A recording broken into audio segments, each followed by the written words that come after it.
अबू आजमी के बयान के बाद शुरू हुआ बवाल अब बिहार तक पहुंच गया है। अब नीतीश कुमार के एमएलसी का औरंगजेब प्रेम सामने आया है। जेडीयू के एमएलसी खालिद अनवर ने कहा कि औरंगजेब अच्छा था। खालिद अनवर ने कहा कि इतिहासकारों की राय है कि औरंगजेब अच्छे शासक थे, उन्हें कुछ धर्म को लेकर कुछ गलतियां की होगी, लेकिन इस पर एकेडमिक डिस्कशन होना चाहिए, ना कि संसद और विधानसभा में चर्चा। खालिद अनवर ने अबू आजमी के निलंबन को भी गलत बताया। जहाँ तक मुगल हुक्मरान औरंगजेब का ताल्लुक है, औरंगजेब के बारे में हिस्टोरियंस की जो राय है वही राय सही होगी। और हिस्टोरियंस की राय उनके बारे में यह है कि वो एक अच्छे हुक्मरान थे, अच्छे राजा थे। कुछ हिस्टोरियंस ये कहते हैं कि भाई उन्होंने कुछ गलतियां की किसी धर्म के बारे में, लेकिन ये एकेडमिक डिस्कशन है और एकेडमिक डिस्कशन, पढ़े लिखे लोगों का डिस्कशन ये होना चाहिए, इस पे बातचीत होनी चाहिए। लेकिन पार्लियामेंट या असेंबली इसके लिए सही जगह नहीं है। पॉलिटिकल रैली में ये सब बातें नहीं की जानी चाहिए। और जो जिनको सस्पेंड किया गया है, मेरे ख्याल से अगर पार्लियामेंट में फ्लोर पे इस तरह की बातें हो रही हैं और ये कोई वजह नहीं कि इसके लिए किसी को सस्पेंड किया जाए।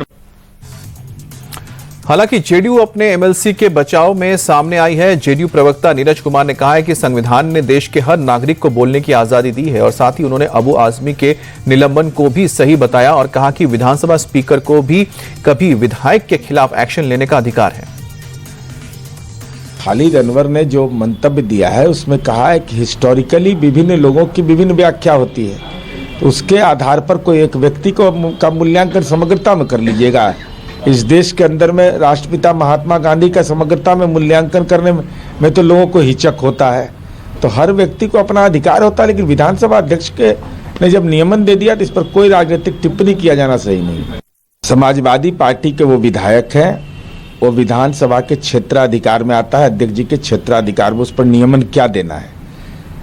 चाहे औरंगजेब हो, चाहे शेर शाह सूरी हो, चाहे सम्राट अशोक हो, महात्मा बुद्ध हो, देश के अंदर में इतिहास में के विभिन्न काल चक्र में लोगों का अलग अलग योगदान रहा है। उसके विभिन्न स्तरों पर समीक्षा होती रही है। शेर शाह सूरी का अगर जीटी रोड माना जाता है तो उसको उस काल खंड का स्वर्णिम काल भी माना जाता है।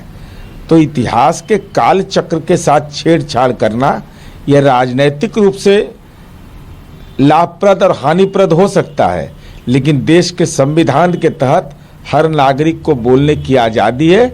लेकिन विधानसभा अध्यक्ष का क्षेत्राधिकार है, नियमन देने का उनका अधिकार।